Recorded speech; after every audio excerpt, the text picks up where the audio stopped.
Hi hello guys, നിങ്ങൾക്ക് ഈ സ്ഥലം കണ്ടിട്ടുണ്ടോ? ഇത് UAE-ലുള്ള ഫുജൈറ എന്ന് പറയുന്ന സ്ഥലത്ത് മസാഫി എന്ന് പറയുന്ന ഒരു സ്ഥലമാട്ടാ. ഇവിടെ ഈ ഒരു മൗണ്ട് കാണണമെങ്കിൽ ഈ ഒരു സ്പേസ് വന്നാൽ മതി, സ്ഥലത്തേക്ക് വന്നാൽ മതി. അടിപൊളി വ്യൂ കേട്ടോ. ചുറ്റിലും മലകളാണ്, ഇവിടുന്ന് എങ്ങോട്ട് നോക്കിയാലും മലകളാണ് ഇപ്പോൾ കാണുന്നത്. ഇതിൻ്റെ മൗണ്ടിന് മേലേക്ക് ഞങ്ങൾ കയറി വന്നതാണ്. ഇപ്പോൾ ഇറങ്ങി വന്നാൽ രാത്രി പോയിട്ട് ഇപ്പോൾ രാവിലെ ഏകദേശം ഇപ്പോൾ ഒരു 6-7 മണിയാകുമ്പോൾ തിരിച്ചിറങ്ങുമ്പോഴാണ് ഈ ഒരു വ്യൂ കാണുന്നത്. ഈ മലകളൊക്കെ നിങ്ങൾക്ക് നോക്കിക്കോളി കേട്ടോ. ഇവിടെ വന്നാൽ നല്ല ഫോട്ടോ എടുക്കാനും, പിന്നെ ഇതിൻ്റെ മണ്ടൊക്കെ പോയി കഴിഞ്ഞാൽ മേലെ പോയി കഴിഞ്ഞാൽ നല്ല ഫോട്ടോ എടുക്കാനുള്ള വ്യൂ ഉണ്ട്. അതേപോലെ തന്നെ ജബൽ അഫീത്തില്ലേ അലൈനുള്ള അതേപോലെ തന്നെ കേട്ടോ. അതിൽ കുറച്ച് ഡിഫറൻറ്റ് ഉണ്ട്, എന്നാലും അത്യാവശ്യം നല്ല കിലോമീറ്ററും കിട്ടും നമുക്ക് ഫോട്ടോ എടുക്കാനോ അല്ലെങ്കിൽ വേറെ എന്തെങ്കിലും ആണെങ്കിൽ നല്ല വ്യൂ ഉണ്ട്. പിന്നെ ഇതാ ഞാൻ മലയൊക്കെ കാണിച്ചു തരട്ടെ. ഈ ഒരു വ്യൂ ഇതാ നിങ്ങൾ നോക്കിക്കോളി. ഇത് ഞങ്ങൾ ഒരു ഫോട്ടോ എടുക്കാൻ വേണ്ടി മാത്രം ഈ ഏരിയയിൽ വന്നതാണ്. ഇവിടെ വേറൊന്നും ഒരു ഇതില്ല. പിന്നെ പറഞ്ഞാൽ ഇതിൻ്റെ ഈ മൗണ്ടിന് മേലെ പോയി കഴിഞ്ഞാൽ ഇതാ ഈ റൂട്ടൊക്കെ ഇല്ലേ, ആ ലൈറ്റ് കാണുന്നത്, ആ റൂട്ടിൽ കൂടി ഇങ്ങനെ പോയി കഴിഞ്ഞാൽ മണ്ടൊക്കെ കയറി കഴിഞ്ഞാൽ നമുക്ക് നല്ല വ്യൂ ഉണ്ട് കേട്ടോ ഫോട്ടോ എടുക്കാനുള്ളത്. നൈറ്റ് ആണെങ്കിലും അത്യാവശ്യം തണുപ്പുണ്ട് ഇപ്പോൾ.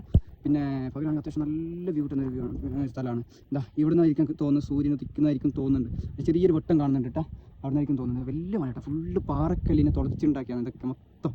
നല്ല പാറക്കല്ല കേട്ടോ, ഫുള്ള് പാറക്കല്ലാണ്. അപ്പോൾ ഓക്കെ, ഇവിടെ വരുന്നുണ്ടെങ്കിൽ ഈ സ്ഥലമൊക്കെ കണ്ടിട്ട് പോയിക്കോളി, ഇതൊക്കെ മിസ് ചെയ്യണ്ട. അപ്പോൾ ഓക്കെ, ഇതാണ് നമ്മളെ ചങ്ക് എല്ലാവരും ഒന്നിച്ച് വന്ന വണ്ടി. ചങ്കുകളൊക്കെ ഞാൻ പരിചയപ്പെടുത്തി തരാം, എൻ്റെ വ്ളോഗിലുണ്ടാവും കേട്ടോ. ഇത് ഷൗക്കത്ത്, മിക്താദ്, ഇതാ ഇത് സിറാജ്, ഷമീർ, ജിഞ്ചിലാക്കടി വെച്ചുകൊണ്ട് അത് കാതറ്. എടാ വെച്ചോക്കെ